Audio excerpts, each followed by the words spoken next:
বালতি দিয়ে এভাবেই আগুন নেভানোর ব্যর্থ চেষ্টা করছেন ইকুয়েডরের রাজধানী কুইতোর বাসিন্দারা।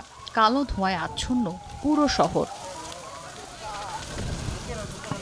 মঙ্গলবার ভয়াবহ দাবানলের শিকার হয় কুইতো, যা নিয়ন্ত্রণে কাজ করছে ফায়ার সার্ভিস, কিন্তু কোনো কিছুতেই যেন কাজ হচ্ছে না। সময় যত গড়াচ্ছে আগুনের লেলিহান শিখা ততই ভয়ঙ্কর রূপ নিচ্ছে। দাবানলের ভয়াবহতায় আতঙ্কিত স্থানীয়রাও। পরিস্থিতি মোকাবিলায় এরই মধ্যে সবাইকে নিরাপদ আশ্রয়ে সরে যাওয়ার নির্দেশনা দেওয়া হয়েছে।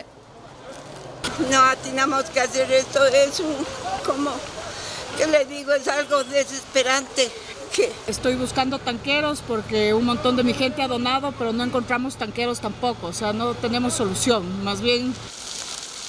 দাবানলের কারণ এখনও অজানা বলে জানিয়েছে স্থানীয় গণমাধ্যম। তাদের তথ্য অনুযায়ী দাবানলটি উত্তর কুইতো থেকে শুরু হয়ে আশপাশের বিভিন্ন এলাকায় ছড়িয়ে পড়ে।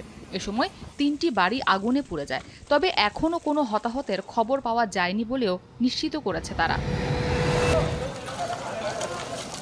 এমন পরিস্থিতিকে সংকটময় উল্লেখ করে বাসিন্দাদের শান্ত থাকার আহ্বান জানিয়েছেন কুইতোর মেয়র। এছাড়াও ফায়ার সার্ভিসকে সহায়তায় শহরের রাস্তায় ভিড় না করারও অনুরোধ জানান তিনি। Si usted no tiene que movilizarse, si no es urgente que se movilice, por favor quédese donde está. ¿Con qué razón? Con la razón de que los equipos de cuerpos de bomberos y los tanqueros puedan movilizarse tranquilamente por la ciudad. এর একদিন আগেই দাবানলে আক্রান্ত হয়েছে দক্ষিণ আমেরিকার আরেক দেশ Argentina. দেশটির উত্তরাঞ্চলীয় কার্দোবায় আগুন নিয়ন্ত্রণে 700-র বেশি দমকল কর্মী নিয়োজিত আছে।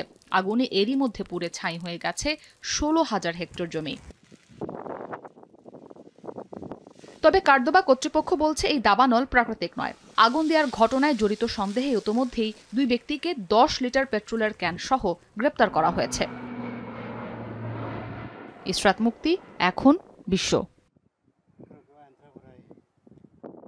সানবিট সব দিবে সামাল। সানবিট ম্যাজিক প্রেস ডিশওয়াশিং এর মাথা ঘোরানো সলিউশন।